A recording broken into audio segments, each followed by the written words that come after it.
This is the final lecture in our series. It's all about macroecology and global ecology. So some of the material in chapter 22 and some of the material in chapter 23 of your textbooks. So just to go over the main learning goals of this lecture, the material from chapter 22 that we're going to look at is specifically the part about the equilibrium model of island biogeography. So we'll talk about what the model predicts, and also talk about some of the experiments that have been done to verify the validity of that model.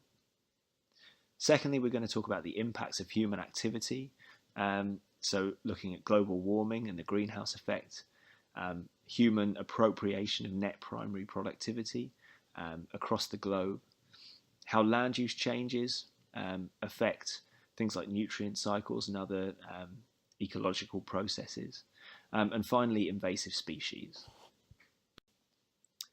In terms of macroecology, we're going to focus just on the equilibrium model of island biogeography, and we touched on this model in a previous lecture when I mentioned it as a cornerstone of macroecology or landscape ecology. So the model of island biogeography was put together by E.O. Wilson and Robert MacArthur, and it seeks to predict species richness of islands based on the interaction or the balance between extinction of species from a given island and immigration of species onto that island. It's most commonly depicted by this graph that you see on the right hand side. Number of species present is on the x-axis, and the y-axis represents the rate of immigration or extinction. And where those extinction line and immigration line intersect, that's the point, the equilibrium point, which predicts the number of species that would occur or should occur on any given island. So in their model, MacArthur and Wilson suggest that the number of species that will persist on any given island will be determined by the rate of immigration onto that island and the rate of extinction of species on that island. As you can see, the immigration line is a kind of downward curve, so immigration rate decreases as the number of species on the island increases. So what they're saying is that immigration rate will be highest on uninhabited islands, where every new individual that arrives on that island will be a new species. Then the rate of immigration will decrease as the species number on the island reaches P, P being the total number of species that could feasibly occur there. So conversely, the rate of extinction of species from islands increases exponentially as the number of species on the island increases. So this is because as the number of species on the island increases, there's a larger pool for potential extinctions. If there are 100 species on an island, the chances that one of them will go extinct is higher than if there are 2 species on the island. Secondly, average population size of these species might decrease. So if you have 100 species on an island, it's likely that their population sizes will be on average lower than if you just have 1 or 2 species on an island. And then thirdly, the greater competition between species. So as the number of species increases, you get greater interspecific competition between those species, which is likely to drive extinction in some cases. So as I mentioned, the point on the x-axis where the immigration line intersects the extinction line is our prediction of the number of species that will likely occur on that island. So far the model has just predicted how number of species on an island will affect rates of immigration and rates of extinction. But what are the other factors that will influence rates of immigration and extinction? Well, according to Robert MacArthur and E.O. Wilson, immigration rates are determined mainly by distance to the source of immigrants. So if an island is further away from the mainland, immigration rates are going to be lower. Extinction rates, on the other hand, are determined mainly by island size. So smaller islands, there'll be greater rate of extinction than we'll find on larger islands. So you can see from the graph on the right that the model predicts that small isolated islands will support lower species richness than large nearby islands. The equilibrium model of island biogeography is an entirely theoretical model, and MacArthur and Wilson based this model on known patterns of biodiversity. So initially, this model didn't teach us really anything new about the number of species that tend to be found on islands. So what new predictions does this model actually make? Well, the model predicts that island diversity is the result of a dynamic balance between immigration and extinction. So in other words, the model predicts that island species composition is not static but changes over time. So what it's predicting is the concept of species turnover.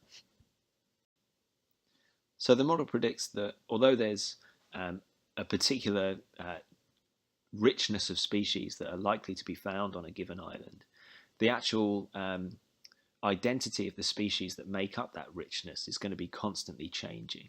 So as well as predicting the number of species that might occur on the island, the model predicts the rate of species turnover. And species turnover is represented by the point on the y-axis where the immigration and extinction lines intersect. So for example, you can see from the graph on the right-hand side here that species turnover is highest on small near islands and lowest on large far islands. So turnover of species is likely to be highest on small near islands because the islands are small, so you get large or high rates of extinction. But because they're near to the mainland, you get this quick recolonization of the island by immigrating species. On the other hand, large far islands have low extinction rates and immigration rates are low because of isolation from the mainland. Although the equilibrium model of island biogeography is entirely theoretical, it's just a mathematical model.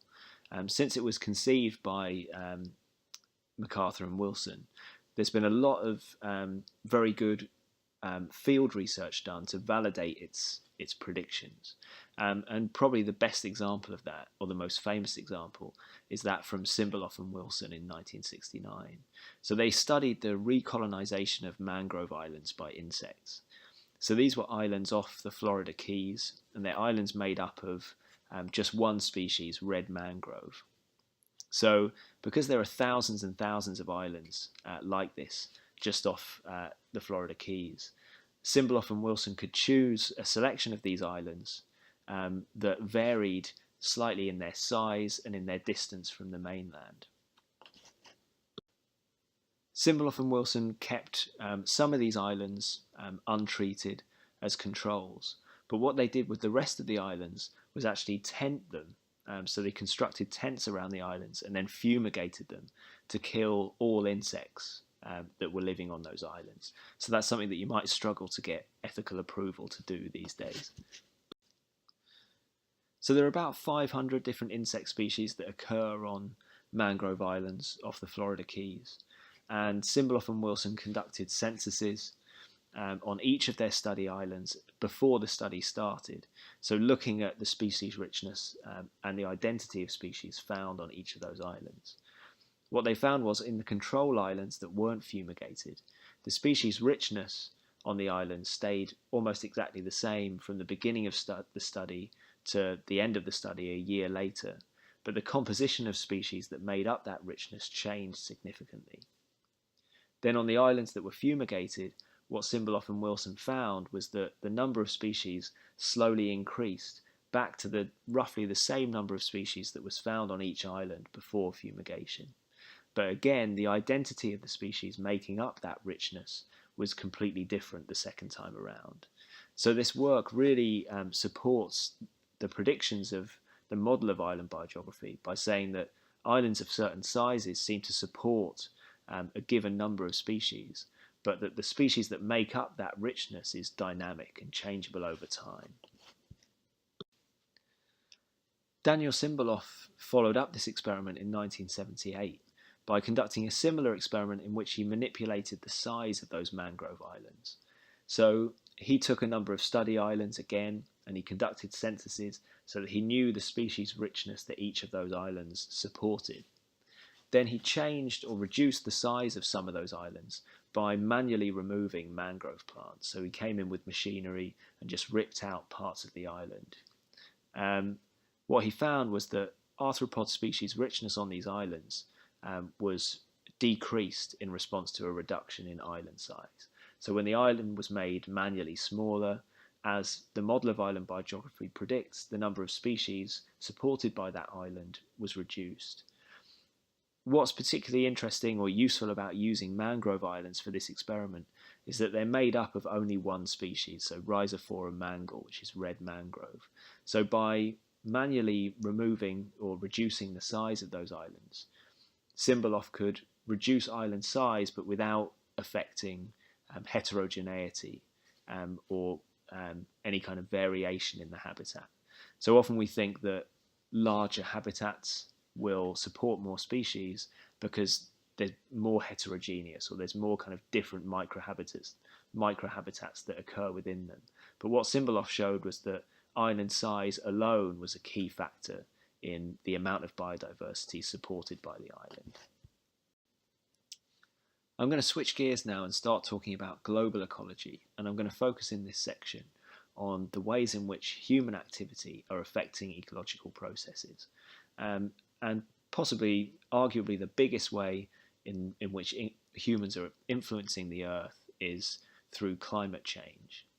And the process by which the Earth is warming up is called the greenhouse effect. So, in essence, heat is trapped near the surface of Earth by greenhouse gases in the atmosphere. So these gases are things like water vapor, carbon dioxide, methane, ozone, nitrous oxide, and CFCs.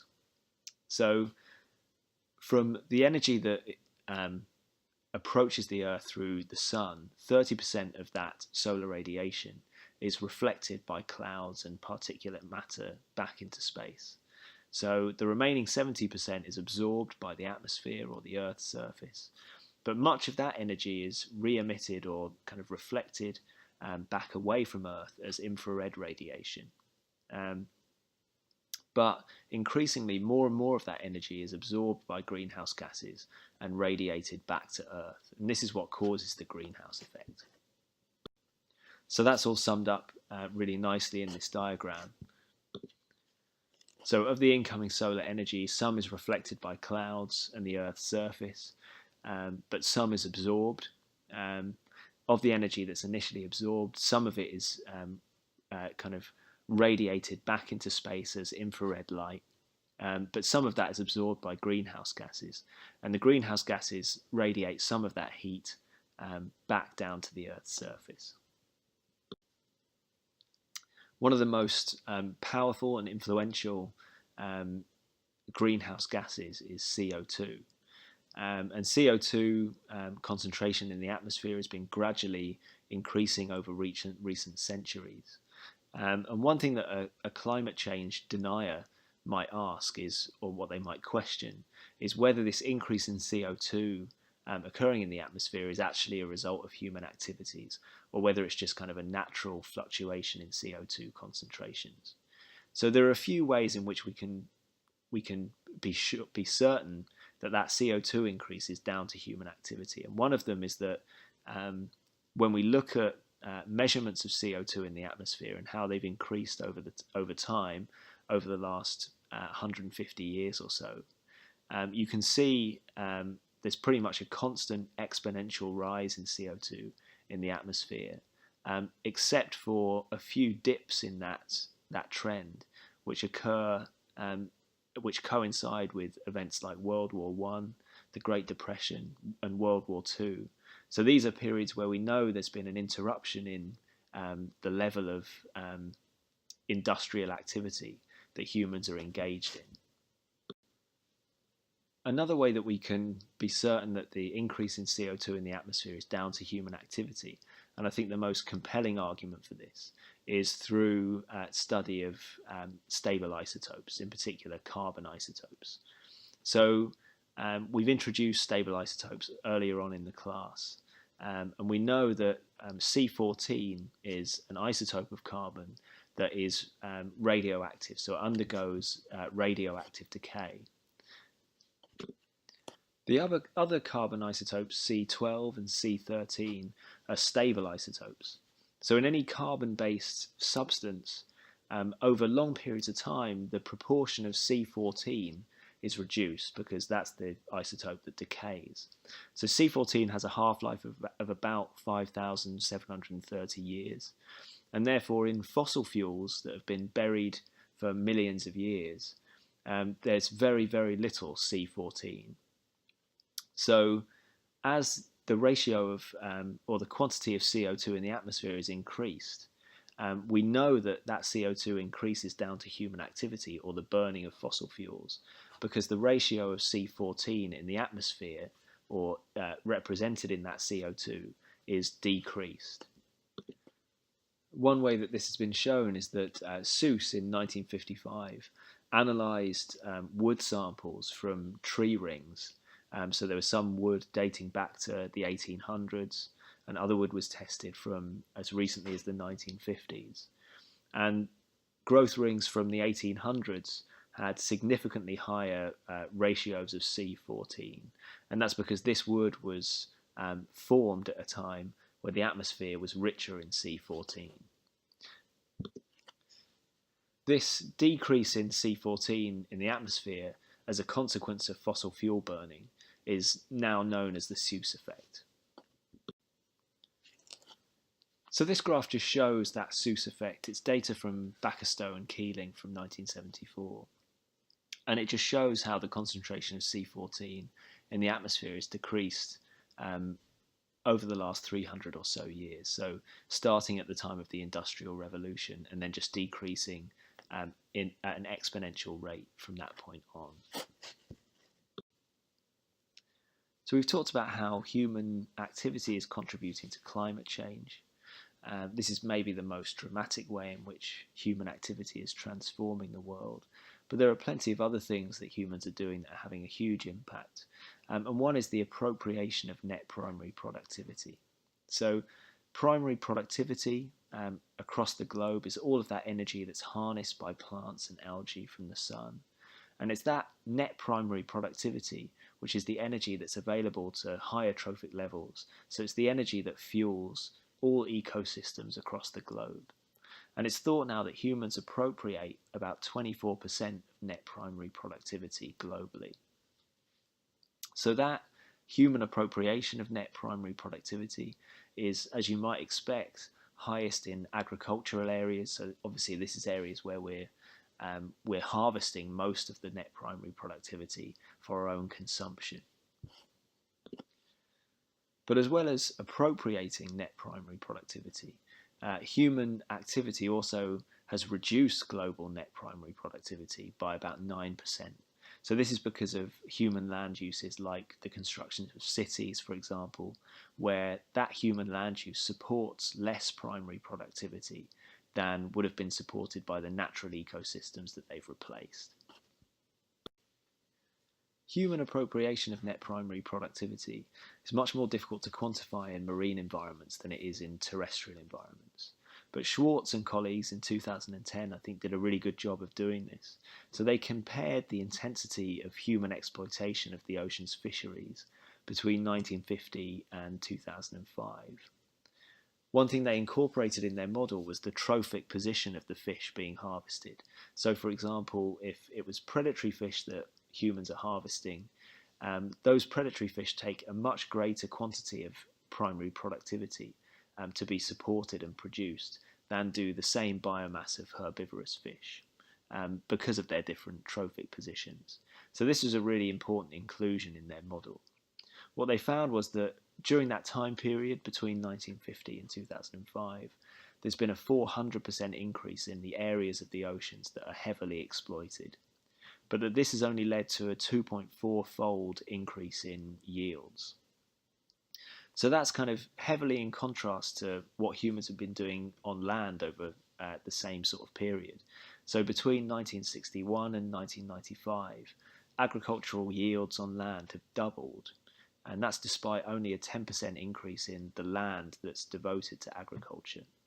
So that increase in agricultural yield is largely due to the advent of synthetic fertilizers. But what all of this shows as well is that humans are getting much more efficient at producing food on land, but that despite increased efforts to exploit the oceans, we haven't become any more efficient at doing that, and in fact we're becoming less and less so. So as well as driving climate change and appropriating net primary productivity, humans are transforming the world simply by changing land cover. And Foley et al. In 2005 summarized the global impact of land use by humans and came up with a few fairly staggering statistics. So he suggested that humans use between 30 to 50% of global productivity, so higher predictions even than we'd seen before. Dominant land uses that humans have are croplands and pastures, and Foley described or suggested that these land uses now cover roughly 40% of the Earth's surface. Human use of fertilizers has increased by 700%, and irrigation has increased by 70% just in the last 40 years. So this is because of the advent of things like synthetic fertilizers, but these are human activities that significantly affect nutrient cycles and fundamental ecological processes.